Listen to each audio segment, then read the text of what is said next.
ሰላም እንዴት ናችሁ? በዚህ ቪዲዮ ብዙዎቻችሁ ስለ ቫይታሚን ዲ እጥረት ለጠየቃችሁ ጥያቄ መልስ የሰጠሁበት ነው። ቫይታሚን ዲ እጥረት ለሚያስቸግራችሁ በሙሉ ጠቃሚ የሆነ ቪዲዮ ነው። በአምስት ወሳኝ ነጥቦች ቪዲዮን አጠናክሬዋለሁ። በቁጥር 1 ቫይታሚን ዲ ተለክቼ ነበር፣ መጠኑ ይህን ያህል ነው ተባል ወይ? ኖርማል ነው ወይ? ካነሰስ ምን ያህል አንሷል? ስለ ሲቪሪቲው እንመለከታለን። በቁጥር 2 ቫይታሚን ዲ ሰፕሊመንት 3 ይስተካከላል፣ ከዛ ደግሞ ተመልሶ የቫይታሚን ዲ እጥረቱ ይመጣል። አሁንም የቫይታሚን ዲ እጥረት የተመላለሰ ያስቸግረኛል ለምትሉ በቁጥር 2 ላይ ምክንያቱንና መፍትሄውን እንመለከታለን። በቁጥር 3 ቫይታሚን ዲ ሰፕሊመንት ወስዳለሁ፣ ነገር ግን ቫይታሚን ዲ መጠኑ ብዙም አይጨምርም ለምትሉ ምክንያቱንና መፍትሄውን በቁጥር 3 ላይ እንመለከታለን።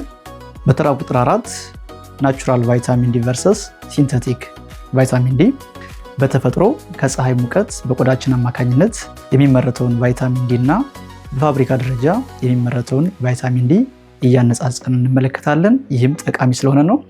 በተራ ቁጥር 5 ስለ ሞኒተሪንግ ክትትል ቫይታሚን ዲ መቼ ነው ድጋሚ መለካት ያለበት፣ በምንስ ሁኔታ ነው የሚለውን እሱን ደግሞ በተራ ቁጥር 5 ላይ በደንብ እንመለከተዋለን። ቪዲዮ በጣም ጠቃሚ ነው። እስከ መጨረሻው ተከታተሉት። ለጥያቄዎቻችሁ በሙሉ መልስ ታገኛላችሁ። ኢንኬዝ ይሄ አልተመለሰልኝም የምትሉት ጥያቄ ካለ በኮሜንት ላይ አስቀምጡ፣ መልስላችኋለሁ። ሰላም ቆዩ።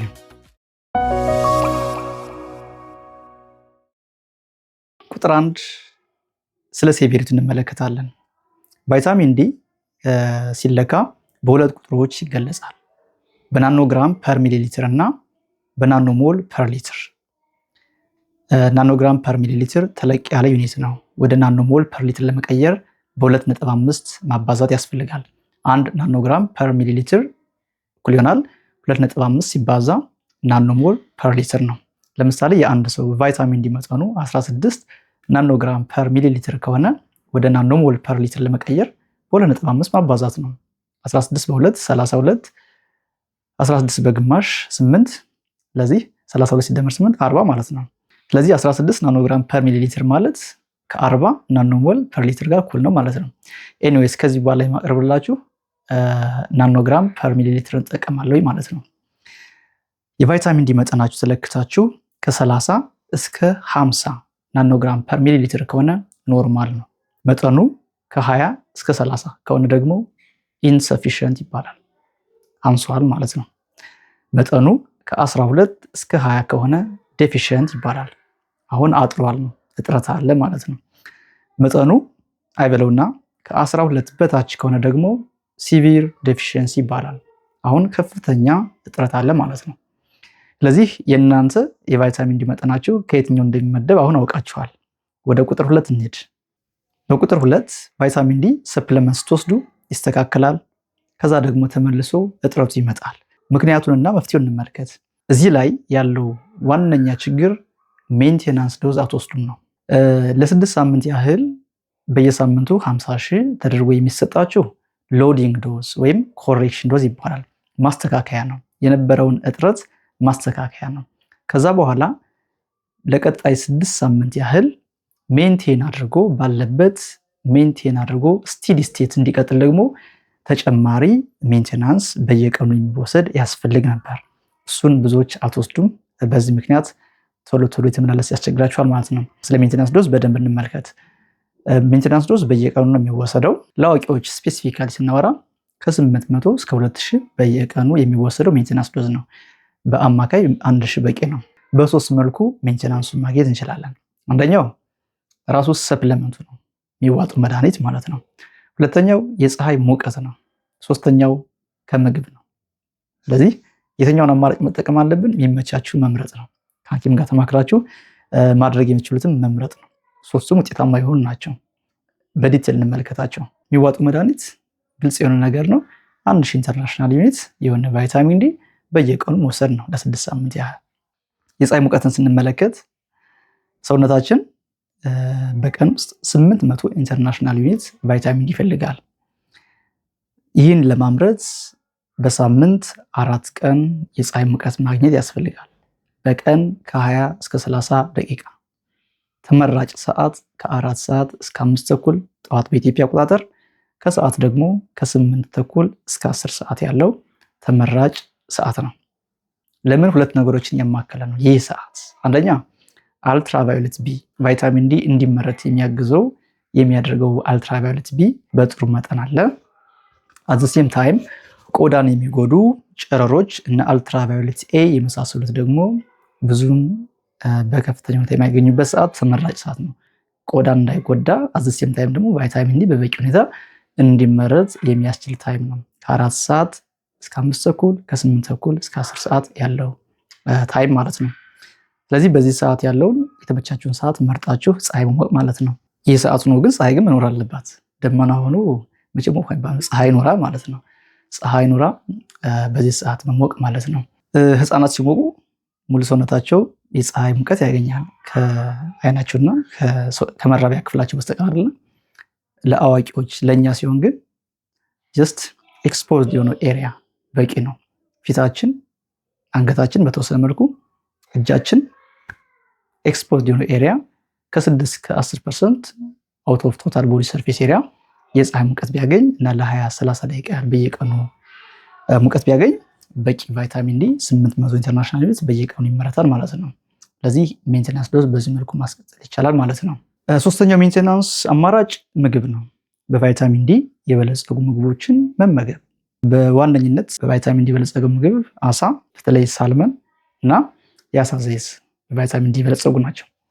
ከዚህ በተጨማሪ የበሬ ጉበት፣ የወተትና የወተት ተዋጽኦች በተወሰነ መልኩ ያላቸው፣ ቺዝ የተወሰነ ያላቸው፣ ኤግ ዮክ የእንቁላል አስኳል የተወሰነ ቫይታሚን ዲ ያለው፣ እንዲሁም ደግሞ በቫይታሚን ዲ ፎርቲፋይድ የሆኑ ምግቦች የሚዘጋጁ አሉ። ስለዚህ እኒህ ምግቦች መጠቀም ይቻላል ማለት ነው ሜንቴናንስ ላይ። አይዘር ወይ ምንድነው ከነዚህ 3 አማራጮች ሜንቴናንስ ግን ዴይሊ ያስፈልጋል ነው። 800 ኢንተርናሽናል ዩኒት በቀን ማግኘት አስፈላጊ ነው። እንደ ሀገራችን እንደ ኢትዮጵያ የ13 ወር የፀሐይ ሙቀት በምታገኘው ሀገር ላይ ግን የፀሐይ ሙቀትን የተጠቀምንበት አይደለም። እሱም ብንጠቀምበት ሪከመንድ አደርጋለሁ ፐርሰናል። እዚህ ጋር ማነሳው ፋይናል ፖይንት ሜንቴናንስ ዶዙ ስቲል ለ6 ሳምንት ብቻ ተወስዶ የሚተው አይደለም። ቬሪ ኢምፖርታንት ፖይንት። ሜንቴናንስ ዶዝ ሁልጊዜም ያስፈልጋል። ሰውነታችን በየቀኑ 800 ኢንተርናሽናል ዩኒት ቫይታሚን ዲ ይፈልጋል። ስለዚህ ይህን 800 ኢንተርናሽናል ዩኒት ወይ ከፀሐይ ሙቀት ወይ ከምግብ አሊያም ከሰፕለመንት ማግኘት አለብን። ስለዚህ ይሄ ዴይሊ አክቲቪቲ ሊሆን ያስፈልጋል ማለት ነው። ቁጥር 3 ቫይታሚን ዲ ሰፕለመንት ወስዳለሁ ግን ቁጥሩ ብዙም አይጨምርልኝም፣ ቫይታሚን ዲ መጠኑ ብዙም አይጨምርልኝም ለምትሉ 6 ወሳኝ ምክንያቶችን እና መፍትሄዎችን እንመለከታለን። ከመጀመሪያ የምንጀምረው ከምንድን ነው? ከመድኃኒቱ እንጀምራለን። የወሰዳችሁት መድኃኒት ምን አይነት ነው? ቫይታሚን ዲ ዲ2 ኤርጎ ካልሲፈሎር የተባለ ወይም ዲ3 ኮሌ ካልሲፈሎር የተሰኘ ፕሪፓሬሽን አለው። ስለዚህ ዲ2 ወይም ዲ3 ሊሆን ይችላል። ብዙ ኤክስፐርቶች ዲ3 ተመራጭ እንደሆነ አግሪ ያደርጋሉ። ዲ3 ተመራጭ ነው፣ ምክንያቱም አንደኛ ስቴብል ነው፣ ሁለተኛ ረዘም ላለ ሰዓት ሰውነታችን ውስጥ መቆየት ይችላል። እንዲሁም ቫይታሚን ዲ መጠኑን ጥሩ በሆነ ሌብል ሬዝ ማድረግ ይችላል፣ ተመራጭ ነው። ዲ3 ማለት ሰውነታችን የፀሐይ ሙቀትን ሲያገኝ የሚያመርተው የእሱ ሲንተቲክ ቨርዥን ነው።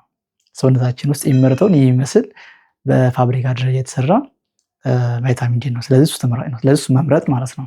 ከቫይታሚን ዲ ተጨማሪ ደግሞ ሰፕለመንቱ ምን አለው? ሌላኛው ነጥቤ ነው። ካልሽየም አለው፣ ማግኒዥየም አለው፣ ቫይታሚን ኬ አለው ወይ? ይህም ወሳኝ ነጥብ ነው። ቫይታሚን ዲ የሚወስድ ሰው ካልሽየም ሊወስድ ያስፈልገዋል። ሪከመንድድ የሆነው ዶዝ ለአዳልት ለአዋቂዎች በቀን 1 ግራም ካልሽየም መውሰድ አስፈላጊ ነው። አይዘር ከምግብ ወይም ከመድኃኒት ማግኘት አስፈላጊ ነው። ብቻ ግን ካልሽየም አስፈላጊ ነው። ምክንያቱም ቫይታሚን ዲ ስራው የካልሽየምን አብዞርቤሽን በመጨመር ካልሽየም ወደ ደም ስር እንዲሄድ ማድረግ ነው ወሳኝ ጥቅሙ። ካልሽየም ሰውነታችን ውስጥ ከሌለ ግን ምኑን አብዞርብ ያደርገዋል። በአንጻሩ ፓራታይሮይድ የተሰኘው ሆርሞን ደግሞ በሰውነታችን ውስጥ ያለው የካልሽየም መጠን ሚያንስ ከሆነ ምን ያደርጋል? አጥንት ላይ ያለውን ካልሽየም አጥንት እንዲዞርብ ያደረገ ወደ ደም ስር ያገባዋል። አጥንት ላይ እንደገና መሳሳት ሊፈጥር ይችላል ማለት ነው። ስለዚህ ይህ እንዳይፈጠር ካልሽየም አይዘር ምግባችን ላይ ማግኘት አለብን ወይም ሰፕልመንት መልኩ ወይም ደግሞ ራሱን ችሎ በካልሽየም በታብሌት መልኩ ልንወስድ ያስፈልጋል ማለት ነው። በካልሽየም የበለጸጉ ምግቦች ምንድን ናቸው? ወተትና የወተት ተዋጽኦዎች፣ ሚልክ፣ ዮገርት፣ ቺዝ እንዲሁም ግሪን ቬጂቴብልስ እነ ጎመን፣ ቆስጣ፣ ሰላጣ የመሳሰሉት ካልሽየም አላቸው። ስለዚህ አይዘር ምግብ ላይ ማግኘት አስፈላጊ ነው ወይም በሰፕልመንት መልኩ መውሰድ አስፈላጊ ነው ማለት ነው። ሌላኛው ማግኒዥየም ነው። ማግኒዥየም ኮፋክተር ሆኖ ነው የሚያገለግለው። ቫይታሚን ዲ አክቲቭ ቫይታሚን ዲ ሆኖ እንዲመረት ኢንዛይሞች ያስፈልጋሉ። ጉበት ላይ እና ኩላሊት ላይ የሚመረቱ ኢንዛይሞች አሉ። ለእነሱ ደግሞ ኮፋክተር ሆኖ አክቲቭ ቫይታሚን ዲ እንዲመረት አስተዋጽኦ የሚያበረክት ደግሞ ማግኒዥየም ነው። ማግኒዥየም የሚኖረው ሰፕሊመንቱ ላይ ጥሩ ነው ማለት ነው። እዛ ውጭ ስቲል ማግኒዥየምንም ግሪን ቬጂቴብሎች ላይ ማግኘት ይችላላችሁ። አረንጓዴ ምግቦች ላይ ወይም አትክልቶች ላይ ማግኘት ትችላላችሁ። ሌላኛው ቫይታሚን ኬ ነው። ቫይታሚን ኬ ደግሞ ወሳኝ ጥቅሙ እዚህ ጋር ምንድን ነው? ቫይታሚን ዲ አብዞርብ ያደረገው ካልሽየም ወደ ደም ስር ከሄደ በኋላ ወደ ወሳኝ የሰውነታችን ክፍሎች እንዲደርስ ማድረግ ነው ጥቅሙ። ደም ላይ የሚቀመጥ ከሆነ ችግር ይፈጥራል። ካልሽየም ለምሳሌ ጠጠር ሊፈጥር ይችላል፣ ደም ላይ የሚበዛ ከሆነ ማለት ነው። ከዛ ይልቅ ምንድነው ወደ ወሳኝ ሰውነት ክፍሎች ወደ አጥንት ሄዶ አጥንትን እንዲገነባ፣ ጥርስ ሄዶ ጥርስን ጥሩ እንዲያደርግ እንዲገነባ ቫይታሚን ኬ ራሱን የቻለ ሮል ይጫወታል ማለት ነው። ስለዚህ ሰፕሊመንቱ ኒን የያዘ ቢሆን ተመራጭ ይሆናል ማለት ነው። ሁለተኛው ምክንያት እንዴት ነው የወሰዳችሁት ነው። እንዴት ዋጣችሁት መድኃኒቱን። ቫይታሚን ዲ ፋት ሶሉብል ነው። ይህ ማለት በቅባት የሚሟማ ቫይታሚን ነው ማለት ነው። ምን ይፈልጋል? ፋት የሚል ቅባት ያለው ምግብ ይፈልጋል። በደንብ አብዞርብ ሆኖ ወደ ሰውነት እንዲደርስ ማለት ነው። ኖርማሊ ዝም ብላችሁ የምትወስዱት ከሆነ 50-80% አብዞርብ ይሆናል። ከወሰዳችሁት ውስጥ ግማሹ ብቻ ራሱ አብዞርብ ሊሆን ይችላል ማለት ነው። ፋቲ በሆነ ምግብ ቅባት ባለው ምግብ ጋር ስትወስዱት ግን አብዞርብሽኑን በ20-30% ከዛም በላይ መጨመር ይቻላል ማለት ነው። ሪከመንድድ የሆነው ላርጅ ሚል በደንብ ምግብ በልታችሁ ከዛ በኋላ ቫይታሚን ዲ የምትወስዱ ነው የሚመከረው። ላርጅ ሚል ላይ በቂ የሆነ ፋትን በውስጡ አለው ተብሎ ይታሰባል። ከዚህ በተጨማሪ ግን ፋቲ ሚሎችን አሁን ጠቅስላችኋለሁ፣ እነሱን ብታካቱ በጣም ጥሩ ነው። ፋቲ ሚሎች ለምሳሌ ግማሽ አቮካዶ፣ 1 ማንኪያ ፒነት በተር፣ ቂቤ ማካተት ሊሆን ይችላል። እንቁላል፣ 2 እንቁላል ምግባችሁ ላይ ማካተት እኒሆን አማራጮች ናቸው። ቅባታማ ምግብ ማካተት አስፈላጊ ነው ማለት ነው። ለምሳሌ ምግብ በልታችሁ 1 ማንኪያ ፒነት በተር ወሰዳችሁ፣ ከዛ በኋላ በ1 ግላስ ኦፍ ዋተር ቫይታሚን ዲ መዋጥ ውጤታማ ነው። ለዚህ አይዘር ፒነት በተር መጠቀም ትችላላችሁ፣ 2 እንቁላል መጠቀም ትችላላችሁ፣ ግማሽ አቮካዶ መጠቀም ትችላላችሁ፣ ቅቤ መጠቀም ትችላላችሁ። ብቻ ምንድነው ቅባታማ ምግብ ይፈልጋል ነው ባጭሩ። ቅባታማ ምግብ ሲኖር አብዞርብሽኑን ይጨምረዋል ነው። ሶስተኛው ምክንያት ማል አብዞርብሽን ካለ ነው። የአብዞርብሽን ችግር ካለ ሲሊያክ ዲዚዝ፣ ሲስቲክ ፋይብሮሲስ፣ ክሮንስ ዲዚዝ፣ አልሰሬቲቭ ኮላይተስ የመሳሰሉት በሽታዎች ናቸው። አብዞርብሽን አፌክት የሚያደርጉ በሽታዎች ካሉባችሁ የቫይታሚን ዲ አብዞርብሽን ይቀንሳሉ። እኚህ ደግሞ ራሳቸውን የቻሉ በሽታዎች ናቸው፣ የሚታከሙ በሽታዎች ናቸው። ከሐኪማችሁ ጋር ተማክራችሁ የሚታከሙ ናቸው ማለት ነው። አራተኛው ምክንያት እንግዲህ ትንሹ የአንጀት ክፍልም ሰላም ነው ችግር የለውም ብለን አሰብነው ወደ ጉበት ነው የሚሄደው። ከዛ በኋላ ጉበት ላይ ችግር ካለ ነው ክሮኒክ ሊቨር ዲዚዝ ኤንድ ክሮኒክ ኪድኒ ዲዚዝ፣ የጉበት በሽታ የኩላሊት በሽታ ካለ አራተኛው ምክንያት ይህ ነው። ለምንድን ነው እነዚህ ሲባል ጉበትና ኩላሊት ላይ ጠቃሚ የሆነ ኢንዛይም ይመረታል። ቫይታሚን ዲን አክቲቭ የሚያደርጉ ኢንዛይሞች ጉበት ላይ 25 ሃይድሮክሲሌዝ የተሰኘ ኢንዛይም፣ ኩላሊት ላይ 125 ዳይ ሃይድሮክሲሌዝ የተሰኘ ኢንዛይም ይመረታሉ። እኒህ ቫይታሚን ዲን አክቲቭ ለማድረግ የሚያስፈልጉ ኢንዛይሞች ናቸው። ጉበትና ኩላሊት ሲታመሙ ግን ክሮኒክሊ ሲታመሙ ግን የዚህ ኢንዛይም መጠን ስለሚቀንስ ቫይታሚን ዲን መጠኑን ይቀንሰዋል ማለት ነው። ስለዚህ እኒህም ራሳቸውን የቻሉ በሽታዎች ናቸው። የጉበት በሽታ፣ የኩላሊት በሽታ።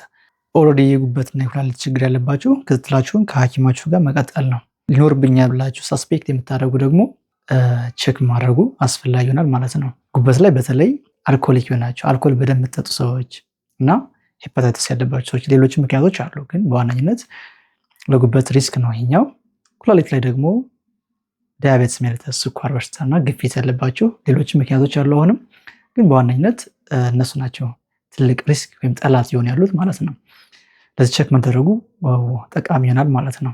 አምስተኛው ምክንያት ኦቤዝ ለሆኑ ሰዎች ነው። ቦዲ ማስ ኢንዴክሳቸው ሃይ የሆኑ ሰዎች፣ ኦቤዝ የሆኑ ሰዎች ላይ ቫይታሚን ዲ በሚፈለገው መጠን ላይ ጨምር ይችላል። ይህም የሆነበት ምክንያት አዲፖስ ቲሹ ፋቱ ቫይታሚን ዲን ሴኩስተር በማድረግ ይዞ በማስቀረት ወደ ደም ስር የሚደርሰውን የቫይታሚን ዲ መጠን ይቀንሳል።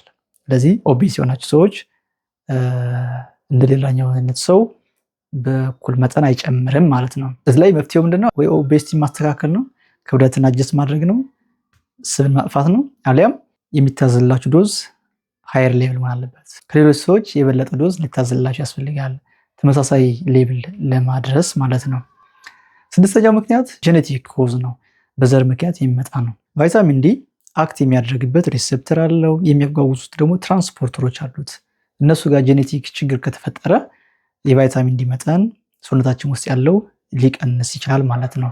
እንዳጠቃላይ ቫይታሚን ዲ በሚፈለገው መጠን አልጨመረልኝም፣ ሰፕሊመንት እየወሰድኩኝ በሚፈለገው መጠን የጨመረልኝ አይደለም ለምትሉ እኒህ ስድስቱ ወሳኝ ምክንያቶች ናቸው። እኒህን አጀስት ማድረግ የምትችሏቸውን አጀስት ማድረግ ነው። በተለይ ቁጥር 1 ቁጥር 2 ላይ የጠቀስኳቸው በቀላሉ አጀስት የምታደርጓቸው ናቸው። እነሱን አጀስት ማድረግ ነው። ሌሎችን ደግሞ ከሐኪሞቻችሁ ጋር ተማክራችሁ ክትትላችሁን መቀጠል እና መታየቱ አስፈላጊ ይሆናል ማለት ነው። በቁጥር 4 የምንመለከተው ናቹራል ቨርሰስ ሲንቴቲክ ቫይታሚን ዲ ነው። እኒህ እናወዳደራቸው፣ እናነጻጽራቸው። አንደኛ ከዶዝ አንጻር የምንወስደው ሰፕሊመንት የተለያየ ፕሪፓሬሽን አለው። ባለ 800 ባለ 1000 ከዛም በላይ ብዙ አይነት ፕሪፓሬሽን አለው። ሜንቴናንስ ዶዝን ስናወራ ማለት ነው። ከፀሐይ ሙቀት የምናገኘው ቫይታሚን ዲ በቀን 800 ኢንተርናሽናል ዩኒት እናገኛለን። ሰውነታችን ስማርት የሆነ ነው። ቆዳችን ከመጠን በላይ የሚመረት ከሆነ እዛው ዲግሬድ አድርጎ ያጠፋዋል። ለዚህ የሚፈለገው መጠን ብቻ ነው የሚወስደው። ፀሐይ ሙቀት ስናገኝ የሚፈለገው መጠን ብቻ ነው የሚወስደው። ሁለተኛው ኮንትራስት የምናደርግበት ሂደት አብዞርብሽን በተመለከተ ነው። የምንውጠው ሰፕሊመንቱ ከ50 እስከ 80% አብዞርብሽን ያለው ከፋቲ ሚል ጋር ስትወስዱት ግን ከዛ በላይ መጨመር ይቻላል። ከ80% በላይ አብዞርብሽን መጨመር ይቻላል። ከፀሐይ ሙቀት የምናገኘው ግን 800 ተመቶ 800 ደም ስር ይገባል። 800 ደም ስር ይገባል። በቀጥታ ወደ ደም ስር ነው የሚገባው። ወደ ጨጓራ፣ ወደ ትንሿ አንጀት ክፍል ምናምን አያልፍም። በቀጥታ በቆዳችን አካባቢ ባሉ የደም ስሮች አማካኝነት ወደ ደም ስር ነው የሚገባው። ሶስተኛው ማነጻጸሪያ መንገድ እንዴት ነው የሚገባው የሚለውን እንመልከት። ከሰፕሊመንት የምናገኘው አብዞርብ ከተደረገ በኋላ በቀጥታ ወደ ደም ስር የሚገባው። ዋንስ አብዞርብድ ከሆነ በኋላ በደም ስር በቀጥታ ነው የሚገባው። አንድ ጊዜ ነው ፒክ የሚያደርገው የሚጨምረው ማለት ነው። በተፈጥሮ የሚመረተው ግን በሚያስፈልግበት መጠን ቀስ በቀስ ከቆዳችን የተጓዘ ወደ ደም ስሮች ቀስ በቀስ ነው የሚገባው። በሂደት ነው የሚገባው። አንድ ጊዜ ጥልቅ ላይ ይገባል ማለት ነው። ሌላኛው ዲዩሬሽን ነው። ለምን ያለ ጊዜ ነው ሰስቴን አድርጎ የሚቆየው ስንል በተፈጥሮ የሚመረተው ቫይታሚን ዲ ረዘም ላለ ሰዓት ሲንተቲክ ከሆነ አንጻር ሲወዳደር ረዘም ላለ ሰዓት ሜንቴን አድርጎ የመቆየት ችሎታ አለው። ሌላኛው ኮንትራስት የምናደርግበት ፖይንት ሪጋርዲንግ ቶክሲሲቲ ነው። ከሰፕሊመንት የምንወስደው መጠኑ ትልቅ ከሆነ ቶክሲክ ይሆናል። ዴይሊ ሊሚቱስ 4000 ኢንተርናሽናል ዩኒት ነው። 4000 እና ከዛ በላይ ከሆነ ቶክሲክ ይሆናል ተብሎ ነው ኤክስፔክት የሚደረገው። በየቀኑ 4000 እና ከዛ በላይ የሚወሰድ ከሆነ ቶክሲክ ይሆናል ተብሎ ኤክስፔክት ይደረጋል። ከፀሐይ ሙቀት የምናገኘው ቫይታሚን ዲ ግን ምንም ቶክሲክ የሚባል ነገር ያለው። ቅድም እንደነገርኳችሁ ሰውነታችን የሚያስፈልገውን ቫይታሚን ዲ ካመረተ በኋላ ከዛ ውጭ የሚመረተውን ዲግሬድ አድርጎ አጥፍቶ ነው የሚያስወግደው ማለት ነው። ወደ ደም ስር አብዞርብ አያደርገውም። ስለዚህ ቶክሲሲቲ አይፈጠርም ፀሐይ ስንሞቅ ማለት ነው። ምናልባት ሊፈጠር የሚችለው ሰንበርን፣ ቆዳችን ማቃጠል፣ ቆዳችን መጉዳት ሊሆን ይችላል እንጂ የቫይታሚን ዲ ቶክሲሲቲ አይፈጠርም ማለት ነው። በቁጥር 5 መጨረሻ የምናነሳው ነጥብ ሞኒተሪንግ ክትትልን በተመለከተ ነው። እዚህ ላይ የሚሰራው ስህተት ምንድን ነው? ቫይታሚን ዲ ለ6 ሳምንት ያህል ሎዲንግ ዶዝ ወስዳችሁ በቀጥታ የምትለኩት ነገር ትክክል አይደለም ነው። ቫይታሚን ዲ መለካት ያለበት መድኃኒት ቫይታሚን ዲ መውሰድ ከጀመራችሁ ከ3 ወር በኋላ እንደሆነ ቅድም አይተናል። ለመጀመሪያ 6 ሳምንት ያህል የምትወስዱት ሎዲንግ ዶዝ ወይም ኮሬክሽን ነው። ከዛ በኋላ ለቀጣይ 6 ሳምንታት ያህል በየቀኑ ሜንቴናንስ ወስዳችሁ ነው። ከዛ በኋላ ነው ቫይታሚን ዲ መለካት ያለበት። ጀስ ለ6 ሳምንት ያህል ወስዳችሁ የምትለኩ ከሆነ ፎልስ ሊጨምረዋል። ጀስ ሌቭሉን ጥሩ ነው ወይም ደግሞ በጥሩ ሁኔታ ጨምረዋል ብሎ ይነግራችኋል። ከዛ ደግሞ ሜንቴናንስ ለማትቀጥሉበት የነበረው ሌቭል ቶሎ ነው የሚወርደው ማለት ነው። ቶሎ ይወርዳል ማለት ነው። ለዚህ ስታንዳርድ መሆን ያለበት ለ6 ሳምንት ያህል ሎዲንግ ወይም ኮሬክሽን፣ ከዛ በኋላ ለቀጣይ 6 ሳምንት ያህል ሜንቴናንስ መውሰድ፣ ከዛ በኋላ መለካት። ከዛ በኋላ ግን ሜንቴናንሱ ይቀጥላል። ቅድም እንደተነጋገር ነው ማለት ነው። ጀስት ትንሽ ይሆናል የሚያስፈልገው በየቀኑ ብዙ አይደለም። 800 ኢንተርናሽናል ነው በቀን የሚያስፈልገው። ሜንቴናንሱን ከምግብ ከፀሐይ ሙቀት ወይም ከሰፕሊመንት ማግኘት ነው። ደስ ያላችሁ መምረጥና መጠቀም ማለት ነው። ስታንዳርድ የሆነው ፕራክቲስ ምንድን ነው? ከ3 ወር በኋላ ቫይታሚን ዲ መለካት ነው። ይህ የሆነበት ምክንያት ቫይታሚን ዲ ባለው ሃፍ ላይፍ ነው።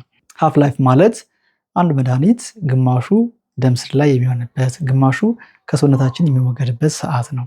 በደቂቃ፣ በሰዓት፣ በሳምንት፣ በወር ከዛም በላይም ሊገለጽ ይችላል እንደየመድኃኒቱ አይነት ማለት ነው።